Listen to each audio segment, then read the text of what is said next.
Well, welcome everyone and good afternoon to you all.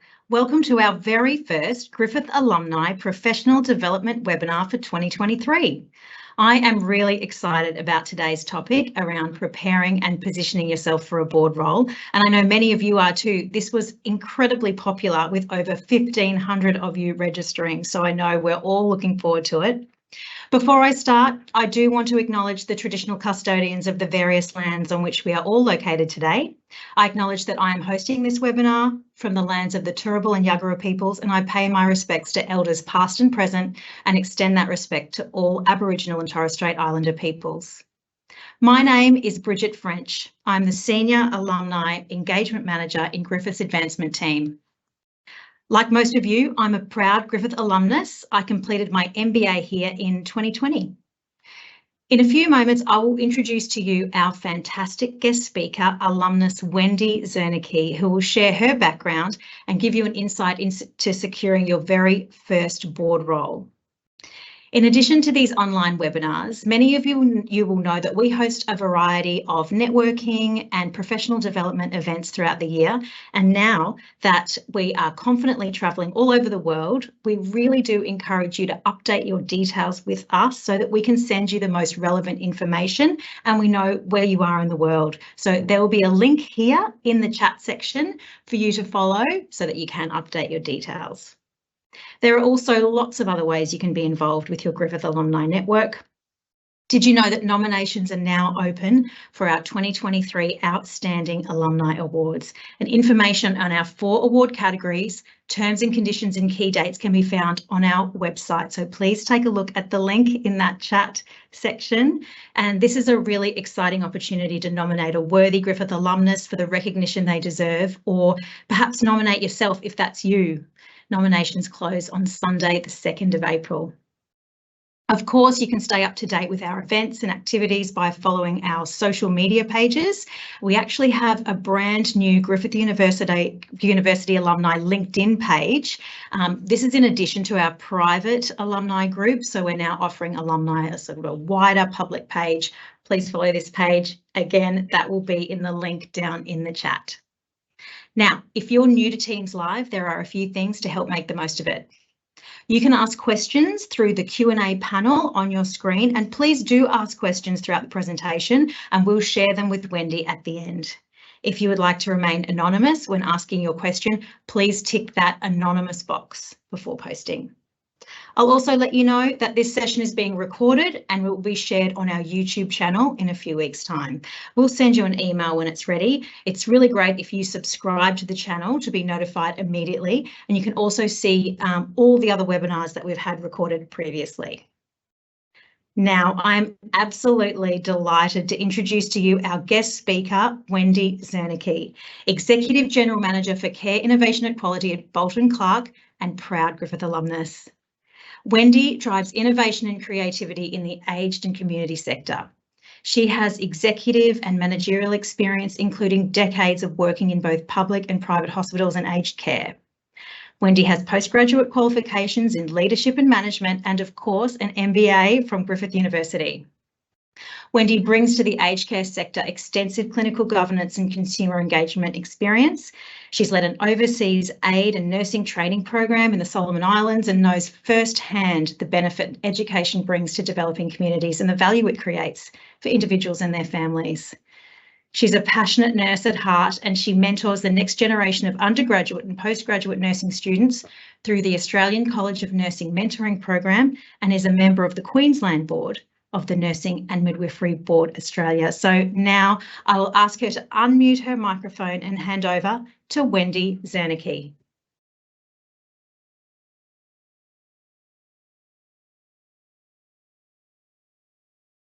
I think you can give the mouse for a second. Thanks, Bridget. You can hear me? Yes. Look, thanks for that wonderful introduction. And yes, I am a proud Griffith MBA student that graduated in 2018. So Bridget, I probably saw you along the way with that hard yakka of study. Look, for everyone, thanks for sharing your lunch with me today. I hope it's tasty and healthy and I hope all of you are healthy. I think I'm getting the COVID plague, which I mentioned to Bridget this morning, so bear with me, and hopefully it won't affect my ability to drive this presentation on screen. I'd like to begin with acknowledging all Aboriginal and Torres Strait Islander owners of country throughout Australia, and recognise their connection to land, sea, community and culture, and to pay my respect to elders past, present and emerging, and extend that respect to all Aboriginal and Torres Strait Islanders peoples. I too am on the lands of the Turrbal and Yagara people. I really can't believe what a response there's been to this interesting topic, and I hope I can share with you some practical tips so that you can be in the driver's seat to get your first board role. So we're just going to give a little bit of a test so I can see or find out a little bit about you. So just put a little clap or wave a hand in the Q&A function if you've had if you're already on a board. It'd be great to know that, or if you're all in the same situation and hoping to get a board position.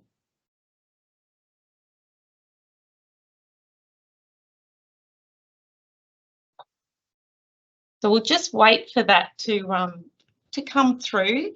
And I think given that it's such a popular topic, I thought today I would share with you a little bit of my journey on how I've got to the board positions that I'm on at the moment. I sit on two not-for-profit boards as non-executive director, and one on a professional board, which is the Nursing and Midwifery Board Australia as well. So they really have different levels of responsibilities around governance, and I can see in the live Q&A that that some of you are already on a board, so I hope you find it helpful. So I guess I'll start with sharing my PowerPoint, if Bridget can let me know whether that's okay to go. Yep, that's perfect, Wendy. All good. Great. You can see it. So I think the first question, I think the first question I wanted to share with you, or I want you to start thinking, and was the question that I asked myself was, why did I want to get a board position? So as Bridget's told you, I've been in healthcare for decades. I've done leadership and management training, and I really, back in 2016, when I started the Griffith MBA, I had studied management before, but it really opened my eyes up to a lot of things. I was also one of those students that was working full time and thought, look, I've got to make the most of this and put my hand up for everything. So I ended up going to China, to Beijing, opened my eyes around that, also was in a global business challenge. And so I really challenged myself about what I could achieve. And as a result of that, this whole world opened up for me. The other thing that I was sort of looking at the time as well is that, you know, I did a lot of volunteering and ran this overseas aid program in the Solomon Islands, and it was coming to an end. And I was quite passionate about volunteering, thought, what was I going to do next? And I think it was the combination of those two things, this kind of newfound knowledge with a lot of knowledge I'd had in my industry for decades, plus this idea around, well, what might I give back? And it was actually a friend that said, you know, have you ever thought of being on a board? I thought, no. Well, let's have a look into that. So, and I had to really think about what value that I might offer to a board. So I think, you know, really have to think about what you can offer a board, because it's not always about you. And where I landed was, you know, the ideas that I came to was I knew health, I knew the risks associated with health and accreditation. I guess to go back to this then, so I put together health, I put together the risks of health. I thought I knew a lot in the accreditation space. And then with the financial literacy that I got from the MBA, I found a position on a Australasian Council for Chiropractic Education. So it was just really interesting, and they were an interesting group of people, and I've learnt a lot from them. So, and at that time as well, I completely changed industries. After 30 years in health, I jumped into aged care, and I guess what a wild ride that was. So I just thought I'd share a little bit about my journey, because it's really positioned me on these boards and the company that I work for. So jumping out of health, I was sort of only in aged care for about 3 months before this thing called the Royal Commission into aged care started. So I now work for Bolton Clark, and we're the Australia's largest independent not-for-profit aged care provider. I want to share that with you because I'll talk about a bit later about what kind of board you want to sit on, and it might actually be related to your work and your values or your positioning about what companies you're already working for in your working life. So, you know, this was a strong company that had been around since 1885, nurses on bikes going out throughout Melbourne, and then also there was a lot of legacy with RSL care, and had a really strong values and underpinned that. So it was a great company to start with to get into aged care, but also positioned us really well for what was coming. So given that the world's been on its knees in the last 3 years with COVID, we've really grown the company and, you know, have 130,000 clients and, you know, 70 homes, residential aged care homes across the country, and 36 retirement homes. So when you put that on a map, it really does mean we've got connections all throughout Australia, New Zealand, and Hong Kong. I guess what I wanted to show with this, though, is it's leading to this idea around governance and the importance on a board that your role really is to manage risk. Your role's going to be to support and advise the CEO of the company. And look, this is a picture of the Bolton Clark board about 3 months into the pandemic, and you can see a couple of board members online there. They were in other states. This is in Brisbane. And it really was a difficult time. They were meeting regularly. And my role with Bolton Clark is an executive role responsible for clinical governance. So when the pandemic first hit, they wanted to know what was going on. They wanted to be informed, you know, to regularly report through to the board and advise them. And what I got from that was it was really interesting to observe how they managed risk, what their thought processes were. So, you know, it was valuable to my journey as a director, and it also sort of positioned me to think about the questions I might ask when I was in these board roles. And I really want you to take note of that, because you could observe in your current work life the way questions are asked, because they are really quite different to how you ask questions when you're a director. So, you know, it really put us in strong in a strong position when, you know, the world and Australia, and especially this industry, was on its knees. And I guess we all know the tragedies with that. And Bolton Clark did really well in that space. We're a company that did great care with great governance and clinical governance before the pandemic, and it has really positioned us well to survive that storm and into the future. So knowing that about me, then I guess the next slide really that I want you to think about is why do you want a board position?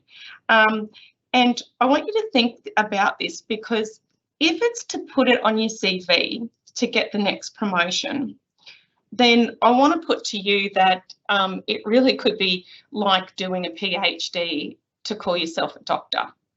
And I know there's probably some PhD people on the line, and I haven't done a PhD, but I can only imagine how hard it is. So what I'm saying to you is, if that's what your motivation is, there's got to be an easier way to get a promotion than to put yourself on a board. So have a think about that. And Bridget, I'll just let you know that I can't see you at the moment. So if you would be able to sort of call out if I'm getting to my time, that would be great. Of course. No, you're all good, Wendy. Great. So think about that and hold that thought, and then do a health check on yourself. You know, are you fit? And what I mean by that is, are you board fit? What's motivating you to do it? And are you fit to have the knowledge that's needed? And, you know, looking at, you know, Bridget provided me with some ideas of what some of you on the line, your undergraduate and postgraduate degrees are. And it's really, you know, a lot of you have business qualifications, so that puts you in very good stead. Law does as well. But I'm here to say, though, if you are the accountant and the lawyer on the board, if you aren't one, and I know there's other industries online, there's health, there's creative industries, there's technology, which is really interesting. They're valuable knowledge to sit on a board, but you can't then put the load on the accountant or the lawyer on the board, because you are all equal in decision making. So have a think about that, because if you're not confident in the knowledge that you need to get, or how to prepare yourself, you're equally culpable. And if you haven't studied governance before in your business degree, then you really need to look at that. And be realistic about being paid. Because there's many board positions out there that aren't paid, and you know, this really isn't a presentation to you for you today. If you're wanting your first board to be an ASX listed company, that comes with remuneration. You know, to do that, to jump straight into that, you would probably need to have long history of being CEOs of large companies. So keep that in mind, because that's not, you know, certainly not where I'm headed, or where I would even be realistic to think, you know, to get a first board role. So you know, some things too, you just have to think about that. A lot of the work that I do on the boards is completely on a volunteer basis. So when you're looking for a board that might fit with you and your skill set, really ask yourself the question, what are your values, obviously, when you're examining yourself, but also have a look at what the company that the board that you're applying for, what that company is about. If it doesn't fit with you, it's going to be uncomfortable when you're in the boardroom, because you're going to have to make ethical decisions. And therefore, if you're not aligned with the company and the other board directors, it's really going to be difficult for you to make the decisions. And there's, you know, a couple of points that I want to make on this. Being on a board's not for the faint-hearted, whether it's a small board or, as I said, an ASX listed company. The reality is there's strong governance responsibilities that you have. So it's not for the faint-hearted. And I know I've got this picture of the office there, but it really is serious business. And you can see on the right-hand side of the slide, you know, it's been an interesting landscape over the last 5 to 6 years, that we can't, you know, even if you're going on to, you're looking at a board that's a club where your kids play sport. At the end of the day, you know, there's 2 really large royal commissions, one in the banking industry and obviously one in the aged care industry, that showed major governance failure on multiple levels. And, you know, both of these commissions, you know, affected many lives. Obviously, many lives in a financial way were affected. And of course, in aged care, we all know that story. And, you know, these are high risk industries. So same thing, if you're thinking that there's you know, a small residential aged care facility in your local area that's looking for a board member, even if it's small, it carries a lot of risk. And, you know, for the first time, there is legislation that came into effect on the 1st of December for the aged care industry. That is the first time it actually says what the skill matrix has to be on a board for an aged care company, and that legislation says that they must have a clinician on the board. So, you know, there might be stuff out there, there's a lot of recommendations from lots of commissions, but that's how far they've gone to say, well, you know, and that doesn't mean that that clinician on the board either makes all of those decisions. All board members are equal. They're saying they have to have that expertise on the board in the same way that expertise in law, expertise in cybersecurity, or expertise in finances is important. I guess the next point I want to make is educate yourself. That's formal and informal education. As I said, you know, the MBA started me on my journey, and you know, into like a formal business course, and I didn't think that was possible. Since then, I've gone on to do the AEST, the Australian Institute of Company Directors course. So I actually have that qualification, and I highly recommend that as well. And it's not all about doing those courses, but some sort of governance education is super important, and whether that's in an MBA or a degree around corporate governance, because governance really is about managing risk.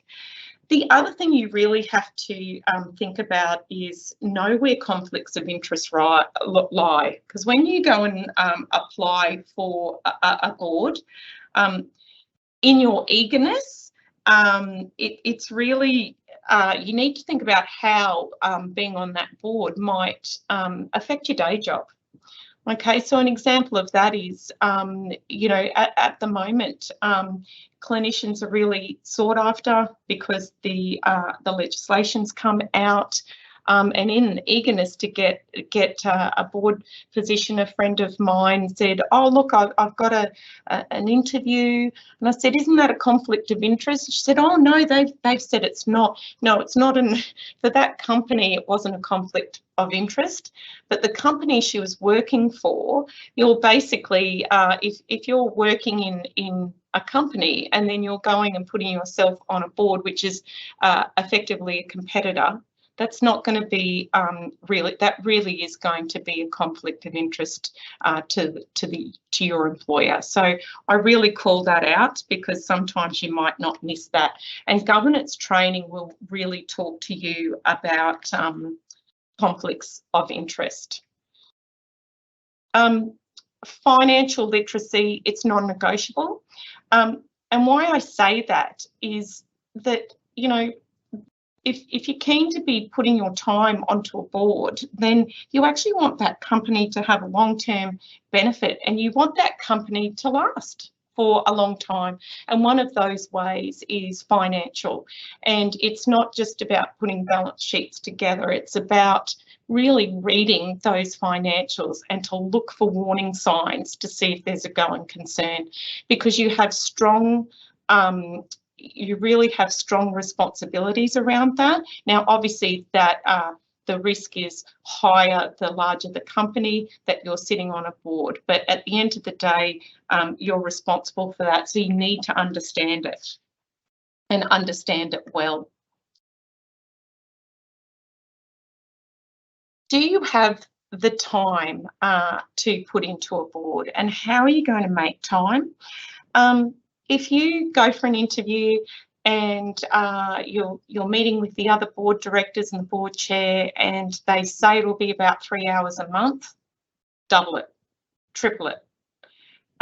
So whilst that might be the regular contact that you have, the reality is that it's quite different, and there is an expectation that you will read the papers, comments on the papers, and often there's emails flying around with the months. So if you work full time, then be realistic when you're looking for a board position about what time you can commit commit it for? And they'll be savvy because they'll ask you that. So if they're asking, you know, that a board meets for a whole day every month and they want you to be on 3 board committees and feed in, you're not going to be able to do that when you work full time. You know, they'd obviously be looking for someone that doesn't have that kind of work commitments, and they'll ask you that, and you can't wing it. It'll get noticed, and your reputation will be at risk. And you're also putting yourself at risk and the other board directors by not preparing, because you're putting a load on them. And you might really want to think about how you might articulate that in an application or in an interview, because as I said, they will ask you about that. They've asked me about that before, and I've talked about the strategies, and also to the boards that I sit on, and the frequency in what they meet really suits well with my working life. I guess my other hot tip and what I've learnt along the way is you really need to think global. So if you're in an industry at the moment, you're thinking, yep, you've got a lot to offer in that kind of industry with your skill set, don't be insular, because once again, the role of a director is for the viability of that company, and you've got to think broader than just what your skill set is. So you actually need to know what the trends are for that industry. And so if you're applying, look it up, do your research, because it matters. And also think of global megatrends that really drive change. And if you don't know about them, find out. You know, you need to know about climate change. You need to know about artificial intelligence, cybersecurity, human rights, equity, equality, workplace health and safety. If you've got employees in the company, that is of utmost importance. Digital trends, go and find out, and that's all in addition to what other skill sets you might have. Now, if one of those industries that I just mentioned is your bread and butter, then that sets you up well, but then you'll need to find out about those other areas that you need to educate yourself with. And this is a picture of the COVID little germ, the virus going around, and I call it COVID silver linings. And I can't really see you at the moment, but the vibes are, I think everyone who is sick of COVID, so pop it in the chat if you're sick of it. And you might be asking yourself, Wendy, what has this got to do with getting a board position? And I want you to really think about this, is what are the synergies here is we've had to rethink, reshape and recategorise risk on a global scale.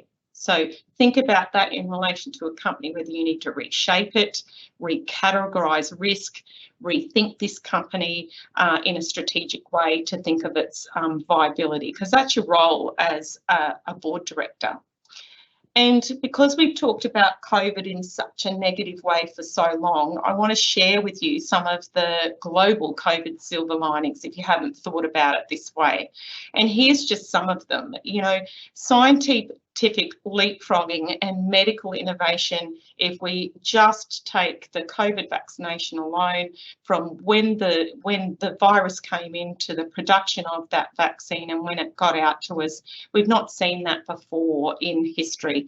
And it's because companies came together and they had that innovation and leapfrogging to get to a need. We've got high frequency data like we've never seen it before. We learnt lessons about climate change throughout the whole of COVID, and of course work-life balance has become this thing that we were talking about before, but it really came to a head for many reasons during COVID, and I think we won't be going back to that. And of course that box in that last corner is where you're coming in about the COVID silver linings in governance and leadership. So, you know, systems of governance and modes of leadership have come under such scrutiny, revealing a wide divergence in their capacity to respond to the same large shock, because multiple industries have been affected by the pandemic. And I think, you know, have a think about that, because with multiple industries being affected, and some companies surviving when others failed, a lot of that would have come down to governance and leadership, and what the governance and leadership and how that was managed during that time. The other thing is, not sure if anyone knows, but a lot of boards had to rethink their constitution, because as a result of COVID, they were actually teamsing in for board meetings, when in fact there might have been something written in their charter or constitution that said they had to be face to face. So there was lots of changes with that. And of course, the silver lining with that is, for many of you out there, board positions are going to be more accessible to you than they ever were before, because you may not have had to live or work in that community or even that state now to become a board member, which many of them were like that before. I guess this slide here, you know, my silver lining is that, you know, for the company Bolton Clark that I work for and the aged care in general, you know, what we really saw was that there are people out there that have been able to shine brighter in a crisis. They're natural born leaders, thinkers and doers, and they weren't always and hadn't been in leadership or management before, but they were the bees. You know, they were the worker bees before, and through a crisis, natural leadership qualities became apparent. So I guess I want you to think about that. So because nearly every industry was impacted in the pandemic, think about what you have done in these last 3 years. Where have you worked? What have you done to survive? What have you learned? Did you take on new hobbies that put you in a better position or adds value? Because it will help you develop your value proposition for when you're going for a board position. So, you know, this is just a slide that I want to share with you because I'm passionate about it. You know, the rise of the oh, that's a nice little picture on there. I think I've done a cut and paste job. This slide's about leadership and growth. You know, nurses have really been at the forefront a lot of this pandemic, and through that, you know, they've been crisis managers. They've had formal qualifications in infection prevention and control management, and the careers and opportunities that come from that. So they're really sought after. So I want you to think about, for people that have got law and business that are on the line, you're in strong positions for board positions. But for everyone else that's out there, have a really think about your transferable skills and the industry that you've been in, because everyone has something in common, and it's the pandemic and what it's done to them, what it's changed to business in that time. Just a little bit of housekeeping, and to have this in order. A good CV is what you need, but the CV that you already have, if it's the same CV that you're going for jobs, it's not the same thing. So I really need to stress that for you. You know, your job CV tends to, you know, be lengthier. It showcases a lot of things, and, you know, a board CV's, no one wants War and Peace. No one wants to know whether you worked at McDonald's when you're at school. It's really about your leadership, and think about the things that you have done that add benefit to boards. So my board CV actually really articulates the committees that I've chaired before and the role of chairs and how you bring people together in a room and how you make decisions. And it also articulates, you know, the boards that I'm actually on and the experience I have at presenting to boards. Because if I've got an idea of what a good presentation is and what good questions are, then that puts you in good stead. So really think about what's in your job CV, your working, your professional CV, and what you can pull out of that to reframe it, and pay for it if you have to, because it's pretty important, because there's a lot of people applying for board positions at the moment. This one, I guess, is for you to think about. It's okay to be human. Obviously, you have to present yourself professionally, but you really need to show the board members, or, you know, when you're going for an interview and even in your CV, who you are and what drives you and what makes you unique, because this is going to give the board and these board members that need to, you know, some trust in you, and you'll need to bring this out in an interview.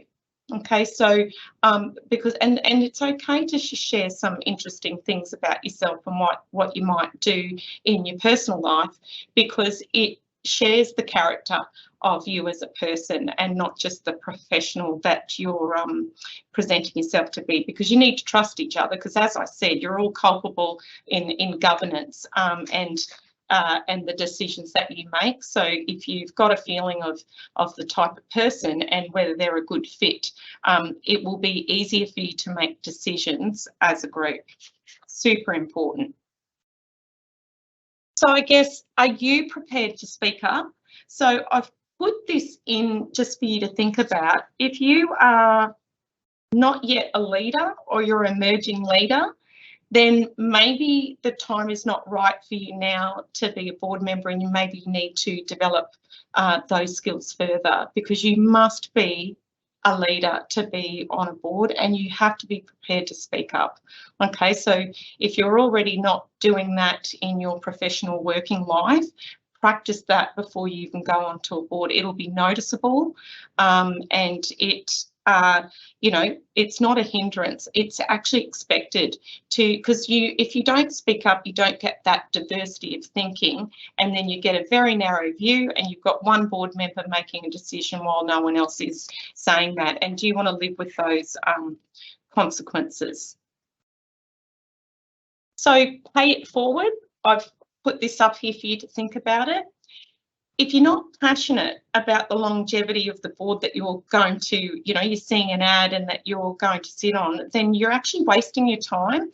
Are you prepared to be responsible for the long-term survival of the company? And I think that that will help you decide whether that board is worth applying for. So you have a value proposition. They are offering you something as well, but you've got to make sure that that fit is right. Otherwise, you may even be too ineffectual in your influencing skills in that board, and it will grate against your personal values, and in the end, that won't work. And just to finish off, you know, the sky's your limit, and anything you do sort of in your professional life and even your personal life can be framed in a way to add value to what you can offer a board. And Bridget, how am I going for time? That's perfect timing to wrap up, Wendy. If you've got, Okay. if you've got a few other things to mention. No, that was it for me, and I might just unshare my screen, or if you want to unshare it so I can see people. Well, thank you, Wendy. That was incredibly valuable. Some incredibly tangible tips and takeaways for everyone. We do have time for questions. And so a lot of questions have come through about that AICD course. Would you recommend it? What are some other options for governance training? What was the specific name? And I want to thank Mick. Alan has actually popped the link in there. Can you talk to us about that specific course? I can, and I'm happy to share it, and I want to acknowledge my father-in-law, who was so generous.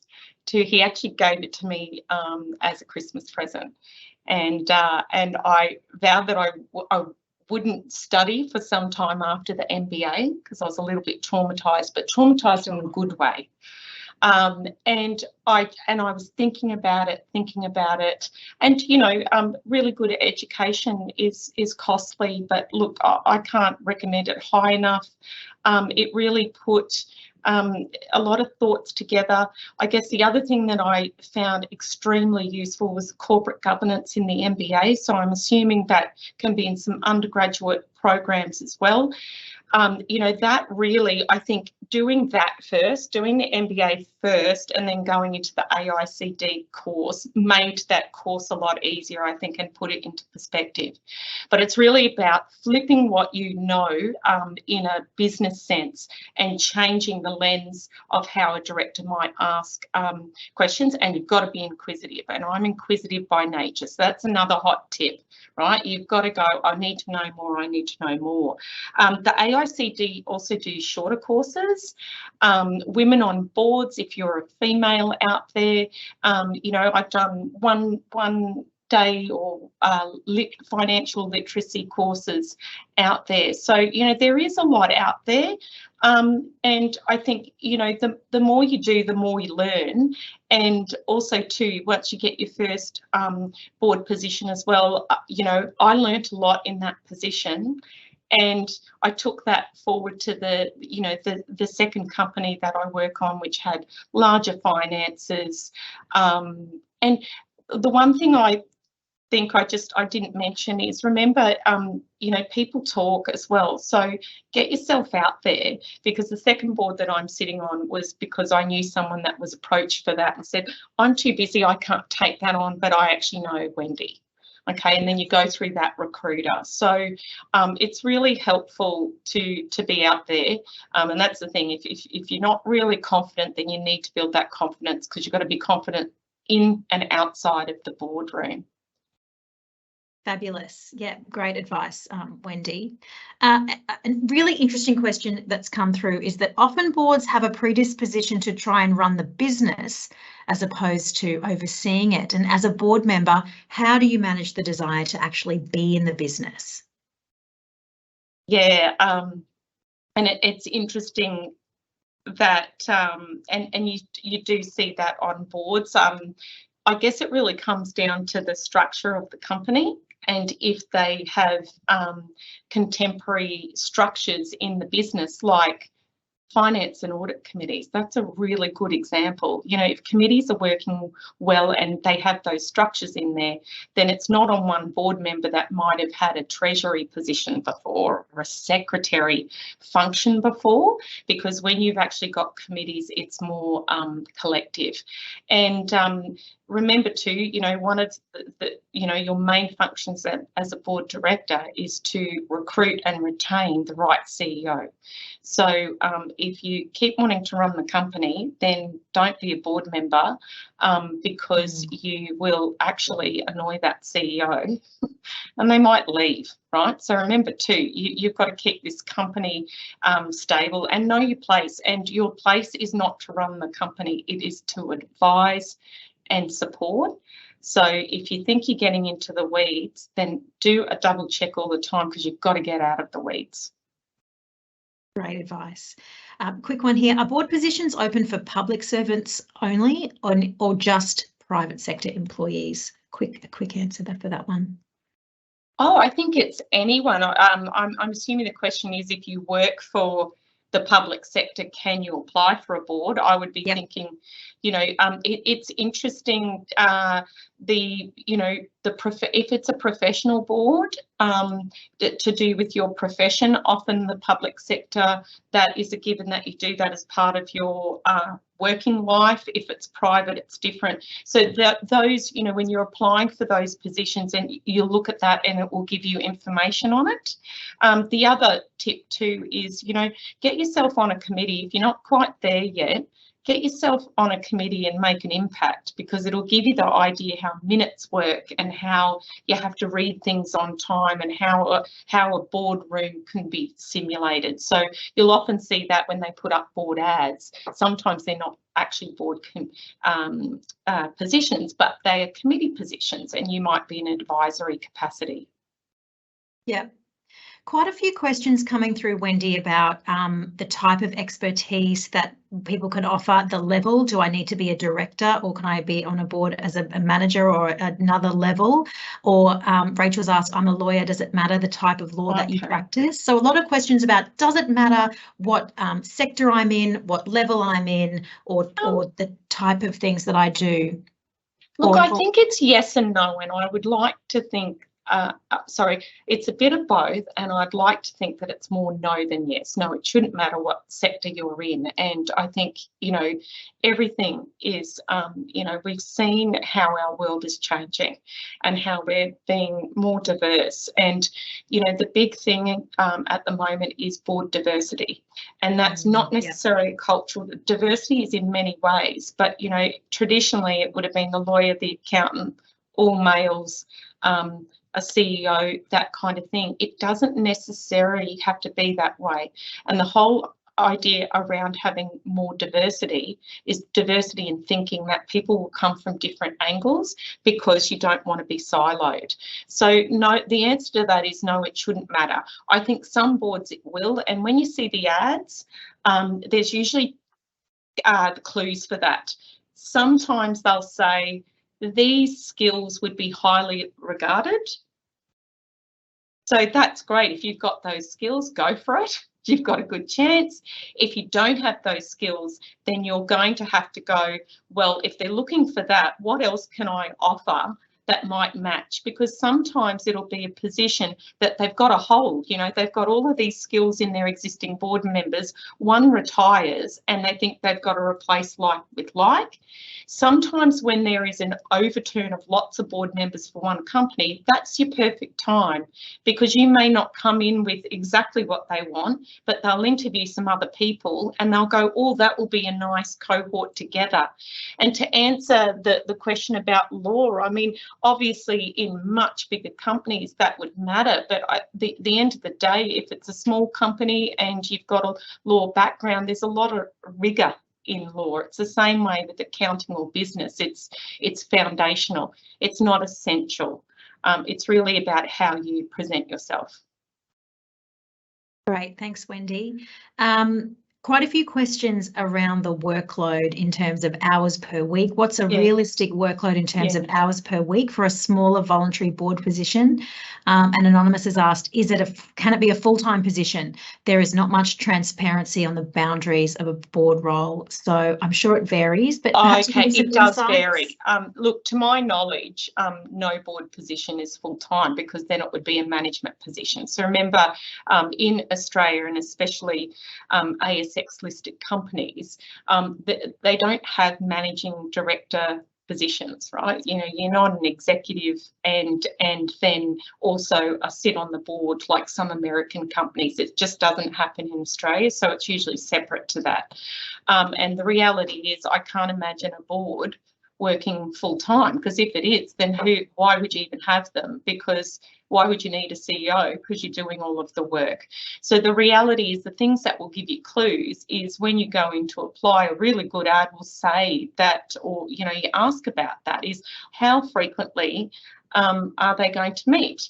So a couple of the boards that I sit on, they meet every 2 months. So, and that's a nice workload. You know, the professional board meets monthly, but it's all about how you can put all of that commitment in. So I do a lot of time at night time, and I read and prepare, because the commitment, you know, a good board doesn't always need to be in board meetings. Okay, if everything's running smoothly, they have their key times, and then there might be outer sessions.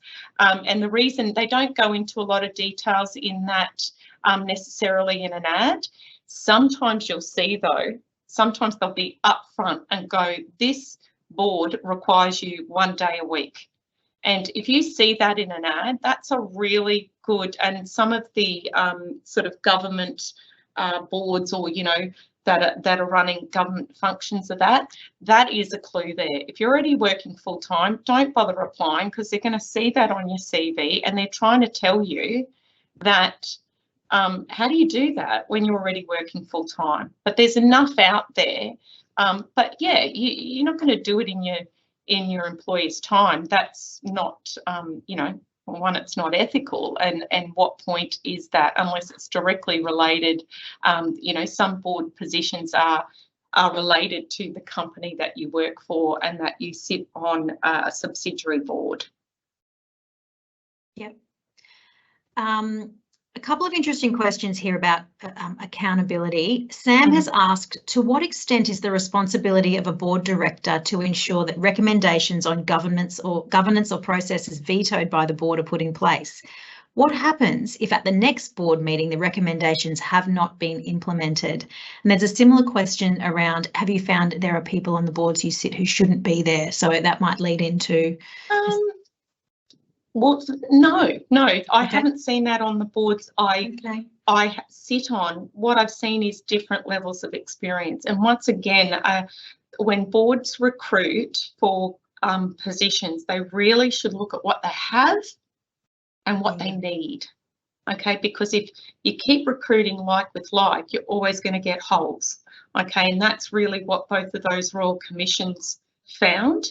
So I can't tell you how much I've learnt on all 3 boards that I've been on, and lots of different things, because I find that each board director has a different skill, and sometimes you'll see that your thinking is more aligned with 1 or 2 of them, and someone else might be thinking another a different, and that's diversity in thinking. But then remember, you've got to come together to make that decision, and you know, that's really the board chair's role to do that, is to bring the group together, that everyone workshops that until they come together and can get to that decision, because once that's made, everyone's got to stick to it. It's none of these, and we saw that in the Banking Royal Commission and all of that. You don't put up your hand and go, oh no, sorry, I was asleep in that meeting, or no, I didn't really say that.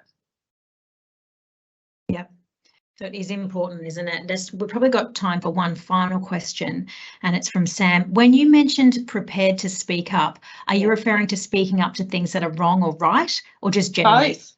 Yeah. Both. You can't be the silent passenger in a board meeting, and that's what I mean. If you already aren't a leader in your professional life, what makes you think you're going to be a leader in the boardroom? And they are synonymous, okay? If you're not prepared to stand up and speak up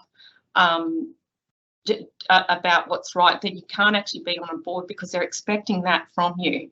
Okay, because if you're just passively agreeing all the time, well, one, it'll become apparent pretty quick that you've not got anything to add, and also that you're coasting along the ride. And then you're also, you're putting those other board members in the company at risk by not having an opinion. Absolutely. And a board and a good board chair will bring that out of you as well. But have a think about that, because some of you may not be ready, and it doesn't mean you won't be, but you may not be ready right now, and others of you are probably well and truly ready. Thanks, Wendy. I know I said last question, but we do have time for one quick one, and then we do need to wrap up. This is important. Because you have the experience, what are some key differences between not-for-profit and commercial boards? Okay. So there's some thoughts on that, and I can see Anita's question there. You know, they're totally different, and for some reason people think not-for-profit boards, oh, that's a really good easy, because you know, then I'm not responsible for you know, shareholders, or even making a lot of profit for the owner. That is so far from the truth. Okay, because a not-for-profit, remember, they need to have profit or they wouldn't be in business. And so it's for purpose, but also sometimes it's easier. A for-profit company, you know what you have to do, right? You have to make profit. That is the goal.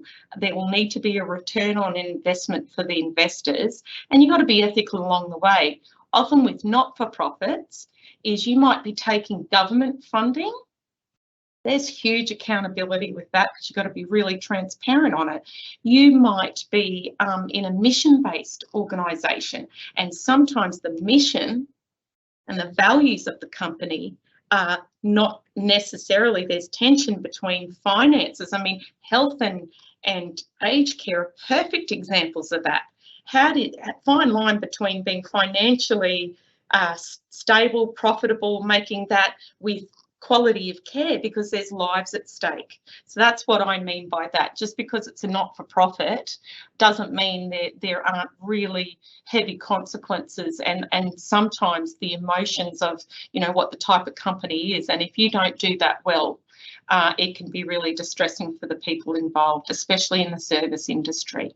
Thank you, Wendy. We will need to wrap up there because it's almost 1:30. Thank you for your time and expertise. You are so experienced in this area, and we're so grateful for your time and participation in this webinar. I know we weren't able to get to all of the questions that were asked today. We will now collate them and look to answer them in our post-event email that will be going out to everyone that registered for this webinar in the coming weeks. So don't fret, we will try to get to all of the questions that were asked. A reminder that the webinar was also recorded. So once we finalise that video, we'll email you out the link. That will be in a few weeks. Please share that with your friends. You can watch it again to see if there's anything that you missed. As I did mention, we will send an email. We'll also have a post-event feedback survey in that. We would really appreciate any feedback you have on this webinar program or for any of our events, because what you think really informs our future planning. So please take a moment to complete that post-event survey when it comes to you. Our next professional development webinar is planned for May, a new topic and a brand new Griffith alumnus to present. Please keep your eyes out for that one. But in the meantime, you can go back to our YouTube channel. Our webinar on diversity and inclusion with Kathy East and Eamon Ashton Atkinson is up there live for you to have a look at. That was fabulous. That was the end of the last year. Again, that's Griffith University Alumni and Giving on the YouTube. And again, there's a link on our website. Again, I just want to give a huge thank you to Wendy for her time and expertise today. We've all learned so much. I can't quite believe how much we covered in a short time. Personally, I gained so much in terms of watching the trends, being across managing risk and your financial acumen, and really aligning your values with those board positions. So thank you, Wendy. And thank you everyone for joining us today on this webinar. It's been wonderful to have lunch with you, and I hope to see you all again soon. Thank you.